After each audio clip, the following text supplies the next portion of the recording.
네, 안녕하세요. 케이커 권동현입니다. 이번 영상은 파나소닉 루믹스 S 28-200mm f4에서 7.1 마크로 OIS 렌즈 리뷰입니다. 이번에는 샘플 사진 촬영을 하기 위해 황희선생 영당지라는 곳에 다녀왔습니다.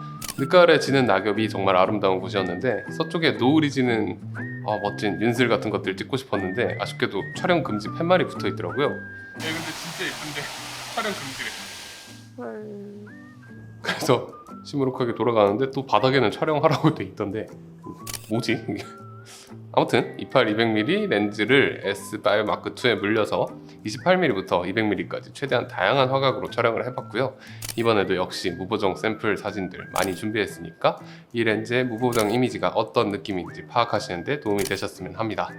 우선 이 렌즈는 f4에서 f7.1까지 조리개가 어둡고 가변 범위가 상당히 커요.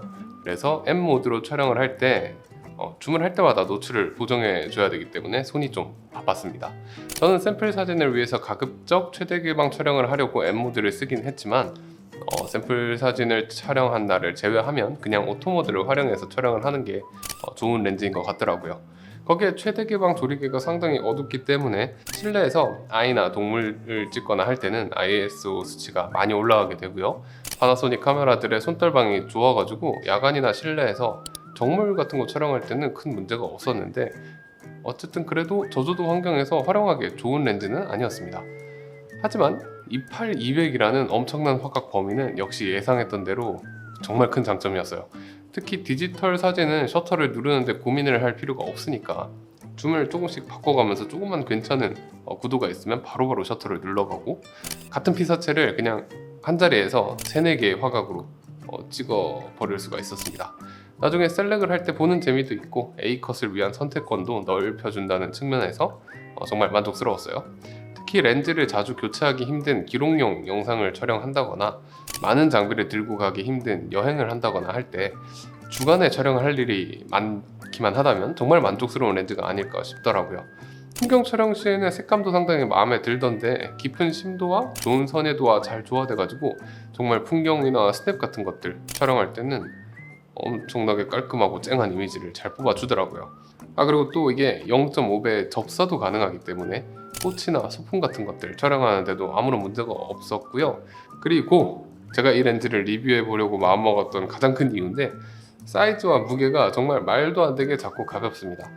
그래서 이 엄청난 줌 범위와 엄청나게 작은 크기 그리고 가벼운 무게는 L 마운트에서 여행용 원렌즈로서는 최적의 선택이 되지 않을까 싶습니다.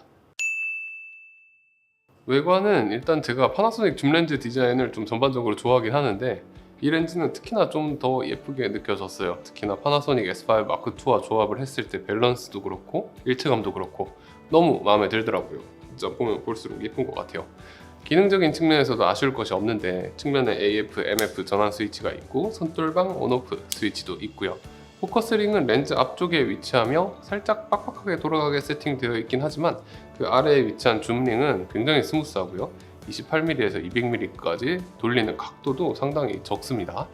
무게도 430g으로 슈퍼 줌 렌즈라는 것을 감안하면 정말 가볍고 크기 역시 9.3cm 정도가 되는데 역시 이렇게 딱 카메라에 마운트 했을 때 정말 잘 어울리는 밸런스를 보여주죠. 참고로 필터 직경은 67mm고요. 파나소닉답게 방진, 방적에 더해서 마이너스 10도의 방한 설계까지 갖추고 있다고 합니다.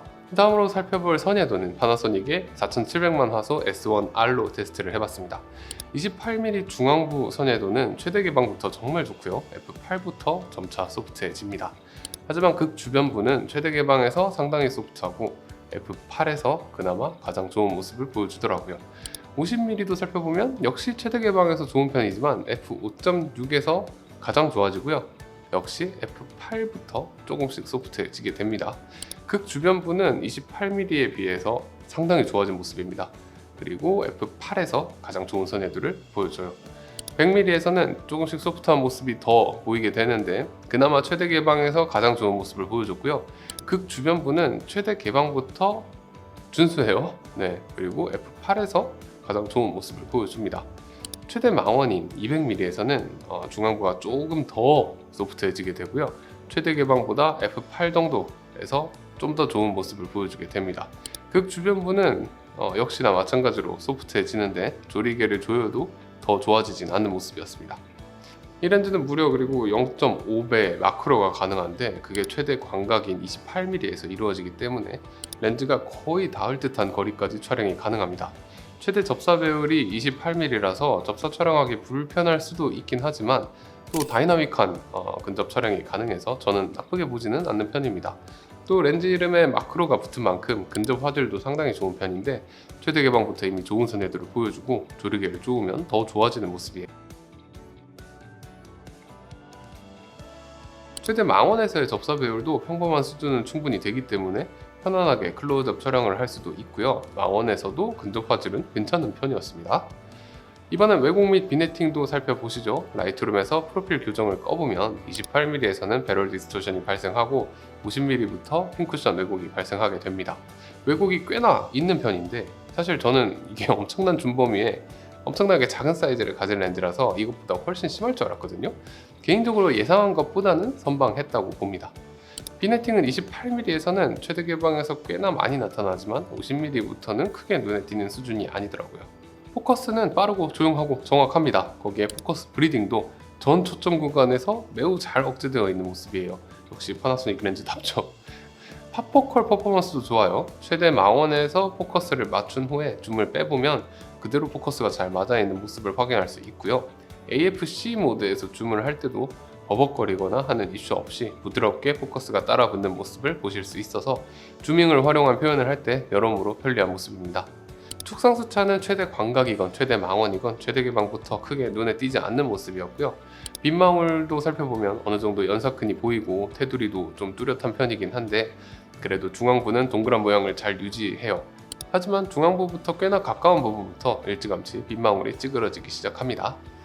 어차피 이 렌즈를 아름다운 배경 흐림을 노리고 활용하시는 분들은 많지 않겠지만 그래도 최단 초점거리가 짧기 때문에 어느 정도 배경 흐림을 볼 일이 많긴 합니다.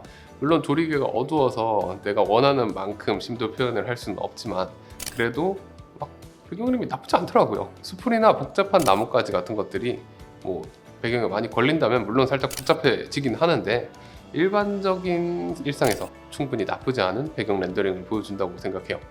플레어는 꽤나 두드러지게 나타나는 편입니다. 파란색의 고스트 컬러가 상당히 눈에 띄고요. 형태도 너무 눈에 띄기 때문에 역광 촬영할 때는 꼭 주의해서 촬영하시는 걸 추천드리고요. 빛갈림도 형태가 살펴보면 빛날개가 깔끔하게 뻗지는 못합니다. 그리고 조리개를 좀 많이 쪼으면 괜찮아지는데 깔끔한 형상을 얻기 위해서는 f32 정도까지 쪼아줘야 되거든요. 이러면 회절로 인해서 엄청난 화질 저하를 감수해야 돼요. 따라서 역광이나 빛갈림 촬영을 즐기신다면 다소 아쉬운 렌즈가 될 수 있을 것으로 보입니다. 파나소닉 루믹스 28-200mm 렌즈는 댓글로 꽤나 리뷰 요청이 많은 렌즈였어요. 개인적으로 슈퍼 줌 렌즈를 그리 선호하지 않는 편이라 가지고 예전에 뭐 다른 타사 마운트의 슈퍼 줌 렌즈도 거의 써본 적이 없긴 한데 리뷰를 하면서 써보니까 왜 이런 슈퍼 줌 렌즈를 샀는지 알긴 알겠더라고요. 그냥 선자리에서 손가락만 그냥 까딱까딱 해가지고 수많은 화각들을 찍어낼 수 있는 이 편의성은 제가 지금까지 써본 일반적인 범위의 줌 렌즈들로는 상상도 하기 힘든 수준이었습니다. 특히 이 렌즈의 경우에는 유독 작고 가벼운 피지컬과 예쁜 디자인, 그러면서도 좋은 조작성의 손떨방, 그리고 훌륭한 선회도를 모두 갖추고 있었어요. 또 개인적으로 놀랐던 부분은 에스파이어 마크2 카메라와 함께 만들어내는 컬러 렌더링도 나쁘지가 않더라고요. 보통 슈퍼 줌 렌즈 같은 것들은 색깔이 좀 탁하고 좀 안 좋은 경우가 많았는데 이 렌즈는 뭐 그런 슈퍼 줌 렌즈의 부작용을 우려하는 저에게 좀 편견을 깨부숴준 렌즈였습니다. 하지만 어쨌든 그래도 써보면서 이런 슈퍼 줌 렌즈의 한계 역시 느끼게 됐는데 결국은 높은 조리개 값으로 인해서 심도 표현의 범위가 엄청나게 제한되게 되고요. 저조도 환경에서도 인물이나 동물을 찍을 때는 상당히 아쉬움이 크더라고요.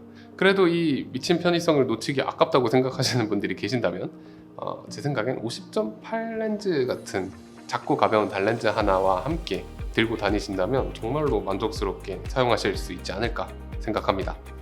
네, 이번 영상은 파나소닉 루믹스 S 28 200mm f4에서 7.1 마크로 OIS 렌즈 리뷰였고요. 영상이 재밌으셨다거나 도움이 되셨다면 좋아요, 구독 한 번씩 부탁드리고 궁금한 점 있으시면 댓글 남겨주세요. 지금까지 OK컷 권종호였습니다. 감사합니다.